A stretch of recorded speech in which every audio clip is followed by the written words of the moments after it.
Welcome to ECEN 40344. This is the continuation of our lecture on printed circuit board design schematic capture, and this is going to begin with our assembly tips and debug tips section.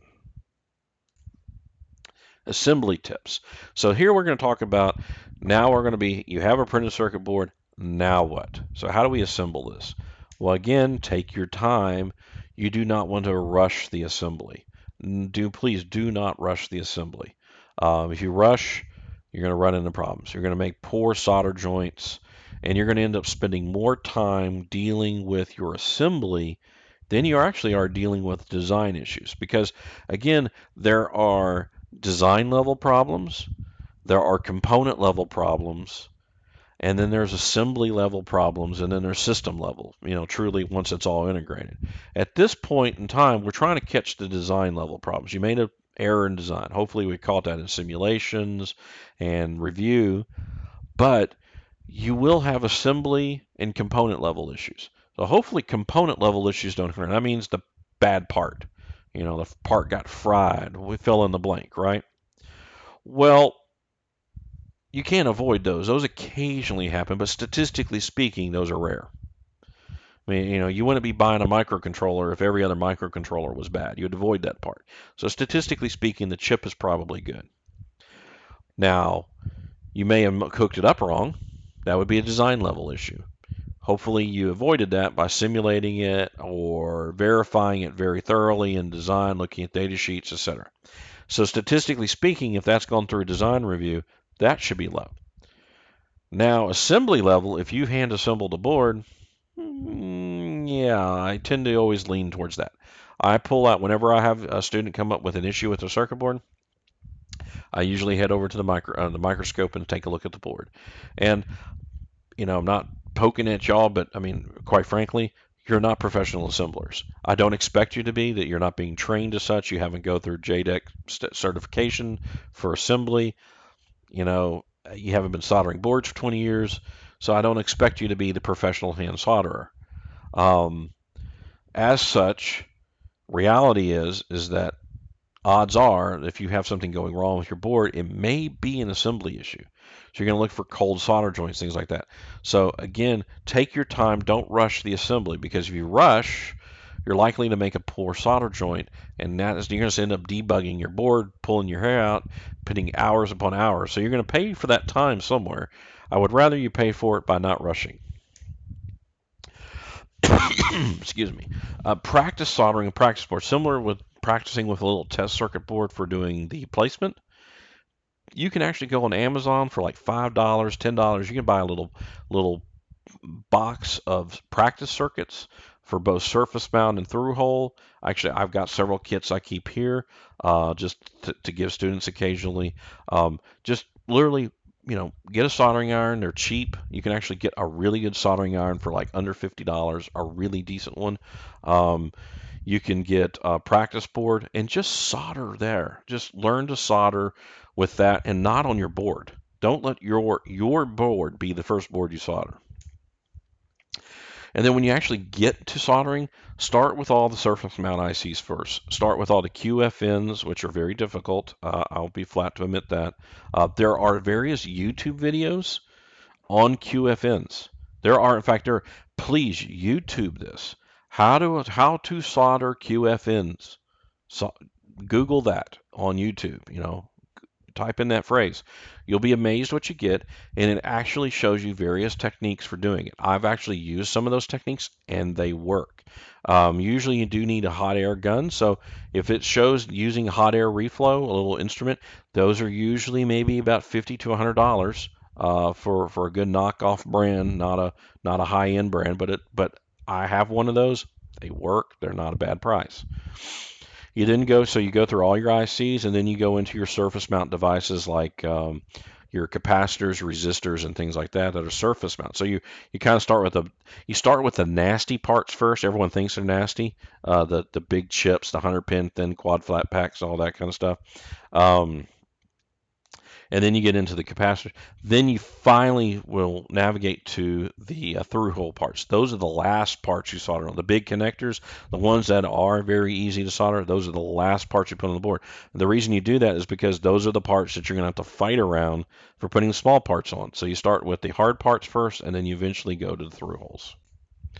So here's just a little quick soldering graphic I found off of Adafruit. You heat the pad, so you always heat the pad in the part first, 2 or 3 seconds. Don't use 600 degrees or 650 degrees, which is kind of the default setting at the EDC. I typically solder at 750 degrees Fahrenheit. So go ahead and do that. That works out to be, let me give you the Celsius, because I do all my stuff in English units. Kind of old school like that in a lot of this. That works out to be roughly 400 degrees Celsius. So 400 degrees Celsius, 750 degrees Fahrenheit is a good temperature for general soldering. Some people might argue with that, but I have found it effective. I don't damage parts. I get good reflow. So heat the pad. You add the solder. Notice it's kind of on the other end of the end. It's not right at the iron. And you keep hitting. You want this thing, it's called a fillet. You want this really nice fillet of solder, this really good cone shape here. That's kind of beveled. And then you let it cool. Do not blow on it. Do not try to cool it off by blowing on it. You want it to naturally cool down. And then you have a great solder joint looks like that. If you added too much solder, you'll end up with this kind of a ball shape. Not enough, and you only see exposed pad. You'll end up with a weak broken joint.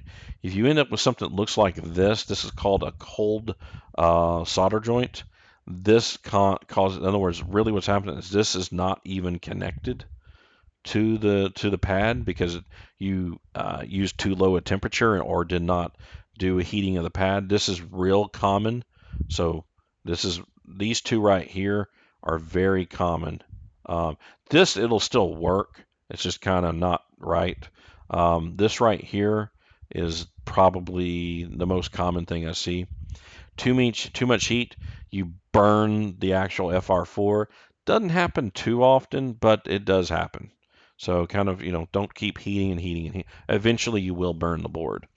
And then of course you want to avoid this one. It's kind of a no-brainer. You don't want to short pins. If you need to, go use a microscope. Use flux. Flux is your friend. That makes you can actually get this as a little flux pin. You can get flux in a tube. I use flux. There is flux usually in the solder itself, which 9 times out of 10 works decently well. But if you're doing a lot of very high, what we call high pitch parts, in other words, the very fine pitch, like real small connectors and stuff, flux keeps the solder from wicking to each other. It really prevents shorts. Um, and plus, it makes a really beautiful joint. Purchase extra parts. If you need 10 0603 capacitors, and that's 0603 is a size, you might buy 15. In other words, capacitors and resistors are cheap. I mean, like dirt cheap. You can buy 200 of a resistor for the same price as basically 5. It's a quantity discount thing. Seriously. And I'm not kidding. Go look at DigiKey, look at Mauser, type in a resistor that you're looking at, part number, look at the price of 10, and then look at the price of 200. Pretty close. It's usually worth going ahead and getting if you need 10, maybe get 50. Why? I've stepped on a few of these. They fall out, they get on your bench, they fall on the floor. If you got 10, your board needed 10, you bought 10, and one falls, you're gonna have to order another one, or you're gonna be searching. So always buy a little extra. Or you're gonna destroy it in the soldering too. Use a microscope. We have one of these in 113B for fine pitch parts. There's several other microscope lenses you can actually buy. Just on the side note, if you're going to get into soldering, if that's just what you're going to do in your career, is kind of do what I do and kind of be a jack of all trades consultant kind of a thing, it doesn't hurt to learn how to solder well and to have a good microscope. I have my own stereoscopic microscope with a light ring. I've had it. I paid few $100s for it on a fire sale when a company went out of business and they were auctioning off all their equipment. I got one at a good price. You probably can find one on eBay. There's several other places online as well. I think today you can get some good ones from China that are doing halfway decent, pretty low price for a couple $100. You can set yourself up a nice bench level microscope. They also have ones that work with video camera. The one in 113B here has a video camera interface. You can actually use solder through looking through the eyepiece, and then or you don't want to look through the eyepiece, you can look at your monitor, and your teammates can also look through the monitor. I do that all the time. Print out your bill of materials, verify the parts placement. Print out the bill of materials and verify the parts placement within a big assembly drawing.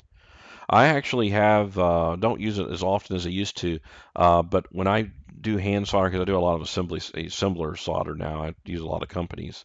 But when I have to do hand soldering myself, I always print out a real big printout of the board, even if the board's really small. So really like 10x, 15x size of the board, so I know where all the parts are and know every location. And I usually put a little stand next to where I'm soldering so I can just just look over and see it kind of elevated up so it's in my eye view, so I don't have to strain my neck to do soldering. When you're done, you need to clean your board. There is no exceptions to this. Flux can be conductive and will cause circuit issues, especially the solder flux that's going to be in the solder that's in the EDC and probably most that you purchase now. I'm not a fan of no clean. There's a thing called no clean flux that's used in a lot of low end assemblers. I do not like it, as I also feel like it does leave some residue that sometimes causes problems at a higher frequency. Low frequency boards, simple embedded systems, it's just fine. But I've had enough trouble with no clean or residue based fluxes where I just avoid them. For your hand soldered boards, there is nothing better than a toothbrush, Dawn dish soap, and hot water. That and sometimes if you have a really bad amount of flux, real good residue, you might need a solvent like acetone or xylene. Of course, wear gloves while using it. That works really good. And then finish it off with soap and water. But 9 times out of 10, if you're using a water-soluble flux, you can get away with just dish soap like Dawn and hot water. And I mean, you clean your board as if you're brushing your teeth and going to the dentist. I mean, you soak the board, brush like crazy, get into every nook and cranny. You're not going to damage the circuit board. Those,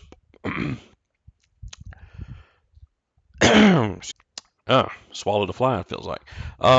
So, your board is not going to get damaged by the water.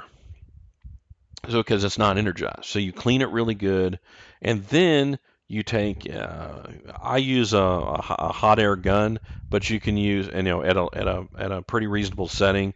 You're not going to burn the board. You're not trying to melt the parts. You're not trying to do reflow. You're just trying to boil off the water. You can also use a hot air dryer, like just a air dryer for your hair, to just basically just get rid of. You're just trying to get rid of the water and then let the board naturally dry after that and cool off. And then you can test it. The nice thing about your hot air guns, like even just an embossing stick that you can get like at Hobby Lobby or at Michael's, at a hobby store, is those have enough heat to actually do reflow if you get close enough. That will boil off the water. And then once it's cooled off, with like literally just a couple minutes, the board, you can go from a wet board, soaking wet and dripping, to fully dried off and ready for testing within 5 minutes. Again, start with all your QFNs and then go to your through hole components. So again, I'm just emphasizing soldering order really does matter. Now, debugging of PCBs and systems. So again, this is a major thing. So now you're finished. You've got a printed circuit board design. We've done that. You've now assembled the board. Now we need to test. What do you do? Well, first thing you need to do is create a test plan. It could be just a simple couple things you write on paper, on a whiteboard. I sometimes write it down in Excel so I can have check marks. And it's just simply a test plan. Know how you're going to bring up the board. Know what to expect when you have the circuit power. Have a plan to verify what you are expecting. In other words, I'm going to determine what instruments you're going to need. Ohm meter, oscilloscope, I'm going to have these sensors I got to connect up. I need a laptop. I've got communications. I need a laptop, a Teraterm to look at UART, things like that. So have a plan, write it down. I'm going to bring up a board. I'm going to hook up 5 volts to it. Make sure it's not shorted. I'm expecting 3 volts. Da da da. Have a plan, write it down. So you test your circuit in phases. So what we're going to do is we're going to test your circuit in phases. So depending on how complicated it is, we could be looking at just simply testing the DC to DC converter first, and then testing the microcontroller section, testing A to D converters out. Sometimes it helps, especially if it's never been used before whatsoever. You might want to test kind of a sub-assembled board, meaning that it's just a partially assembled.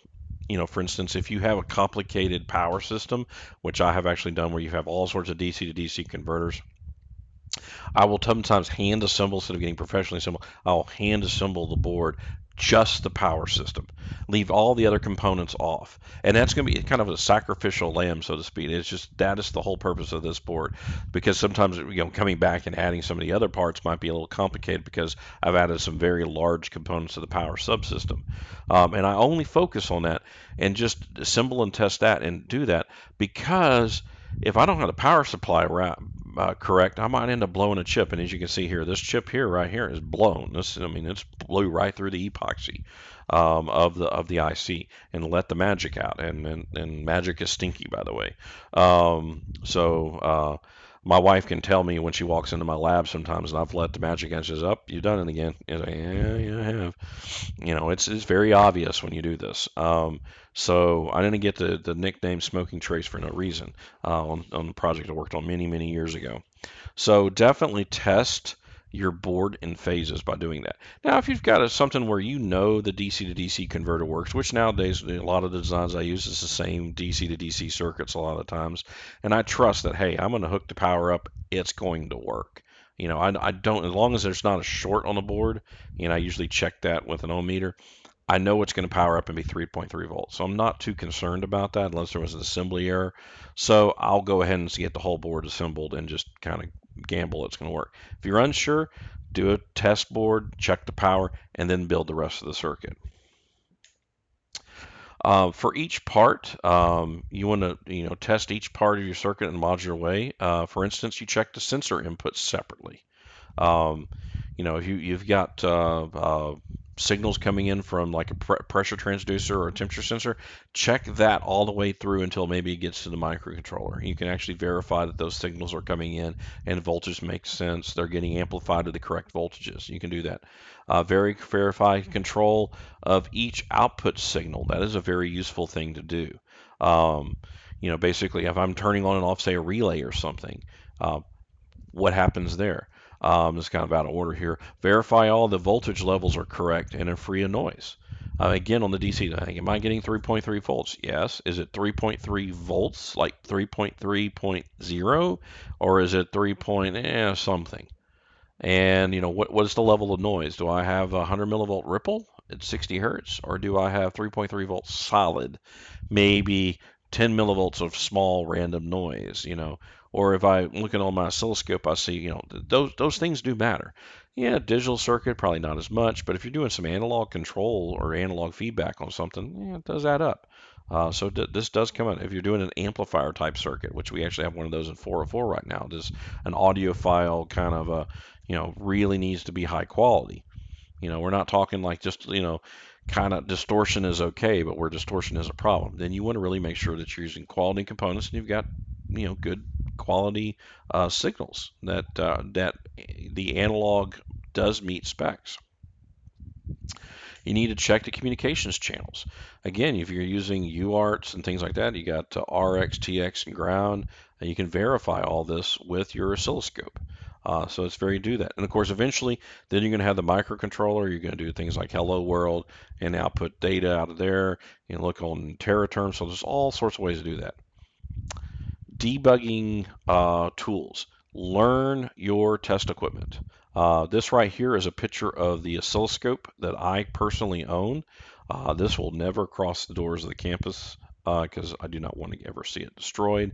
Since these things are extremely expensive, um, you can actually use something like this. We have the Keysight's 4-channel high-end oscilloscopes that are available in, I think, 113B. I think mine actually this semester might be in 13A and B. These are 4-channel, very high-end oscilloscopes. This is not the typical 2-channel that's usually out front in EDCs. These are very high-end scopes. These scopes typically range in price from about $10,000 to $25,000, basically the cost of a car. These are very high-end, so use them respectfully. Don't treat the probes poorly. Don't just start hooking up 250 volts to it randomly, and not thinking about what you're doing. So make sure you learn your test equipment and treat it correctly. Given that, do not use auto set. Okay, there's a button on here. I actually have to look. Mine's right here. Auto set. You have been trained. I found out about this here about a year ago when I was actually talking to some students. I found out you are being trained by your TAs in 214 and 325, 326, 449, all of these classes in which you actually have been, going through these labs. The TAs have been training you to click this button. Of course, Keysights and the other Tektronix we have something similar. And the reason for that is it's you're putting a 30 hertz sinusoid that's coming out of a function generator, assuming that you did the lab on your proto board or your breadboard correctly, all that kind of stuff. Odds are, if you click auto set, it's going to find the 30 hertz representative signal in the output. It's great for that. Auto set is wonderful when everything's perfectly fine. Okay. We're now in real life. Okay. The circuits that you're dealing with have never been tested before. The ones for the labs, they've been tested hundreds, if not thousands of times by students. Other than just completely misconnected, you hooked it up backwards, you didn't follow the step procedure correctly, and the TA walks up and you say, "Oh, I click auto set and it didn't work." Well, the TA is probably going to look at your circuit. Oh, you forgot to hook off the power line. And then they hit auto set again, and everything's great. So auto set is wonderful. I'm not knocking the TAs for teaching you that in that class environment, because in that environment, it is the fastest way to get you done out of the lab, and for you to learn the purpose of the lab, which was, say, maybe active filters or op amps in general, or maybe you were doing because I was just teaching 215 the other day, you're doing inductors and stuff like that. So you're learning some basics or learning how to use a transistor for the first time. So the focus isn't you learning the oscilloscope, the focus is you learning the transistor circuit. You knowing how to use the oscilloscope is kind of a secondary thing. In this class, you now need to use an oscilloscope as a tool, which means you really need to learn all the ins and outs of this instrument. Personally, I would like to have a dedicated class just set up to this. So this is kind of my one shot here I'm going to do right now to kind of give you learn what each one of these knobs, whatever scope you have, learn your scope. In this case, we have 4 channels. Each one of these is voltages per division, which means this scales the voltage, this is scales time. This sets how many volts per division, how many volts per grid square I have on my screen. Know that if you're dealing with a 3.3 volt signal, then you probably want like 1 volt per division so you can actually see what you're looking at. If you're dealing something that's 12 volts, well, you might be doing more like 5 volts per division, something like that.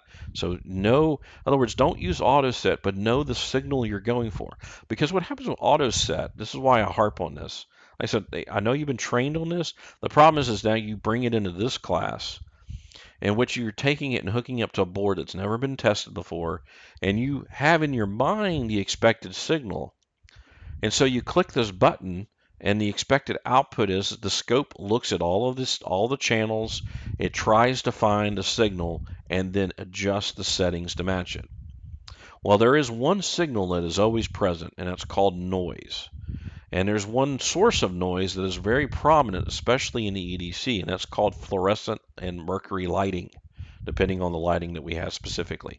More likely fluorescent.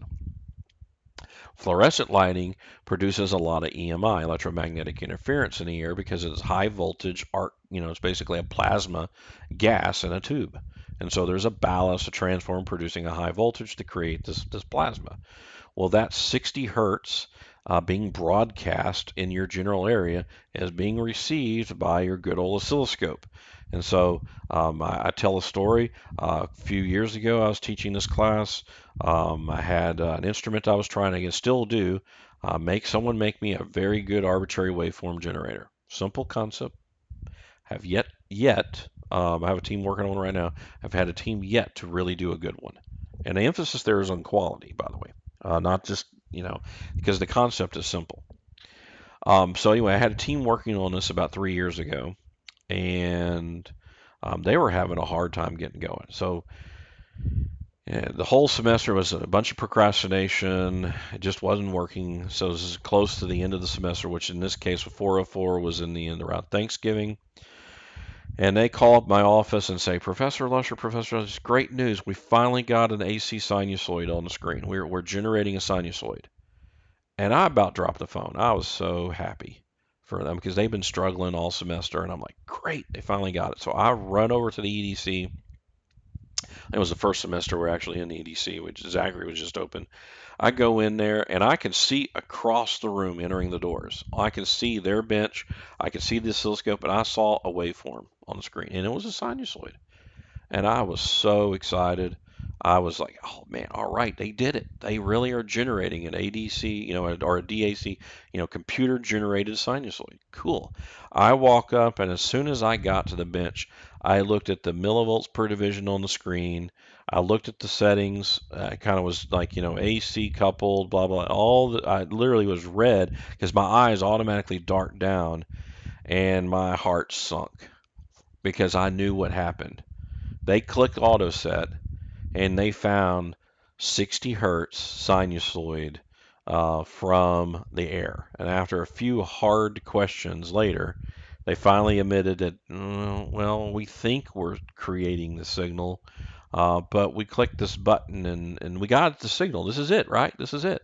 I'm like, no, this isn't it. And I kind of reset the scope. I reconfigured the coupling on channel 1 to be DC coupled because we're not AC coupled, we're DC coupled. We're not just looking at AC, we're looking at DC and AC. So I'm DC coupled you. I reset this because it was supposed to be a 5-volt peak to peak sinusoid. I put it in 1-volt mode. Reset the time scale to be appropriate, which that was about right. And all of a sudden, they just had a flat line across the screen. I mean, it literally was just a little line. And their hearts sunk too because they realized that they weren't getting what they thought they were getting. And then eventually we got something to work on the project, but it just wasn't quite what we wanted. But that's just an indication of that how this button can fool you. You can click this button and get all sorts of stuff. So learn the scope, learn your time division, your horizontal scale. If you're looking for a 60 hertz waveform, that's roughly 16 milliseconds for a period. Maybe be about 5 millisecond periods, per grid. This has a wave inspector, which is really cool. You got cursors. You can move your position of your waveforms. Trigger, you learn to use trigger. If you're trying to debug a digital signal, you're going to have high and low side on the digital. Use a trigger. You can trigger automatically, which means it just will display whatever the voltage is on the screen, or it actually waits until you put it in normal. You can actually trigger on a high side going signal, and there's a high edge where it goes from a low to a high, and set that trigger point. That is extremely powerful to use when you're trying to debug a SPI bus or I2C bus or something like that. So make sure you learn your scope. If you have questions on your scope, you can talk to your TA, talk to me. There's tutorials online, YouTube videos, manuals. You can learn your scope. For instance, this scope here has a digital port. Any one of these channels, the 4 analog or the digital, I can hook up two of them called RX. This channel here is an analog. I can call this RS232RX, this RS232TX. With the modules that are built in here, I can create a separate bus. I can actually decode serial ports on the oscilloscope. And I can guarantee you the scopes that we have in the lab do this as well. So if you're trying to decode buses and complicated circuits, the scope can help you here. So learn it. Use, use in-circuit debuggers. I mentioned this in the microcontrollers. Like I use the ICD4 for microchip picks, and you can also use this for the atmels. Use these. These are incredibly powerful tools, so make sure you use them. And of course, most of all, ask for help. If you're getting results that are unexpected or you don't know how to use the equipment, just ask for help. Remember, you're on the time crunch. You've got 2 semesters to do this project. Once you get your hardware in hand and you're kind of learning the basics here, you maybe have several months of hard debugging ahead of you. Use the time wisely. If you're in 403, ask your buddies in 404. Go literally come up and well, I guess with this COVID stuff can't quite come up, but ask around, talk to 404 teams. It's not hard to get a hold of them, and I can guarantee a majority of them will help you because they've been there themselves. They have been in your position in 403. And 404, if you're listening to this lecture, getting filled back in and debugging PCBs and stuff, help your 403 teammates. They're kind of new to this and need help. And of course, again, faculty is all here to help you. Um, find a mentor. My mentor taught me how to use scopes and how to use things. So make sure you leverage people's experience and learn this. Prior to integration, so you've got a circuit board, prior to integration, have the ICD. This is not in-circuit debugger now. This is the interface control document. So kind of I talked a moment about it in circuit debugger. This here is actually talking about the interface control document. Have your ICD between all your subsystems. So if you got 2 or 3 circuit boards that are going to connect through some cabling, you might want to print out those ICDs because that should have been well defined. Pin 1 is going to be connected to pin 5 on the other board. I'm going to provide you 5 volts, and you're going to take 5 volts. In other words, I'm going to give you the voltage I said I was going to get, and you're taking the voltage I said I'm going to give you, and you're going to be happy about it. So, very important that you do those things. Do not like sit there and get to the point that you integrate. This is typically in 404 and go, well, I gave you 5 volts. And you go, well, no, I was expecting 12. Or I was expecting 3.3. What do you mean you gave me 5? Well, it was easier for me to give you 5 volts. I've actually heard these arguments. Don't be that team. Make sure everyone agrees on these beforehand and make sure that you as a designer of your circuit board and your system in general, that you follow that. Of course, prior to powering anything up, this kind of goes without saying, but at the same time, this happens. Verify all your wiring, your polarities, your voltage levels, communication methods, etc., prior to physical integration. I mean, you can't imagine how many little silly mistakes are made. Pin 1 is pin 1, and especially if you've got a cable and a connector on the other end, is it the red wire that's pin 1 or is it the blue wire that's pin 1? Which one? Use the ohm meter, continuity mode, beep, silly things like that. I just did it the other day myself on an instrument I was building. Simple check. You write it down in your notebook. And you usually keep a little note guide, graph paper, something on the side, so you can take notes on your circuit or write it on this. Like if you're debugging a circuit, print out the schematic, make notes on the other side of the paper. However you want to do it, take notes. Don't be surprised when it doesn't go smoothly during integration. Okay? Do not walk into this thinking somehow I wrote all the code perfectly, that the thing is completely perfect. I simulated everything. I should be able to apply 5 volts, turn on the power supply, full current, and it's going to work. If you walk in with that attitude, thinking it's going to be perfect, and in the result there's something that goes wrong, you're going to be disappointed and you're going to get frustrated and your attitude's going to sink and it's going to cause problems. So if you walk into this already expecting that there's likely, statistically speaking, going to be something wrong, and not casting blame, not just something's you're looking for what's wrong. You're coming in to debug brand new board. You're expecting to find an issue, and you're coming in already with that mindset of test each thing separately, do things slowly, verify, verify, verify. If you're already in that mindset, make sure that's 3.3 volts because it might not be 3.3 volts. If you're already thinking there could be something wrong, when something does come up as wrong, you're not surprised by it, and you already have a mitigation plan on how to fix it. So be already thinking ahead of that. Because statistically speaking, is it probably there's a good chance, especially if you simulated and or this is revision 2 of a board, probably everything's going to be okay to a lot of this, especially those revision 2s. You've already done this circuit a couple of times. It's a well-known circuit. I've used this 100 times. I know it's good. So as long as it was assembled correctly, it's fine. If you already go in with that mindset, odds are it's going to be fine, and you're just verifying it, and you just check it off the list.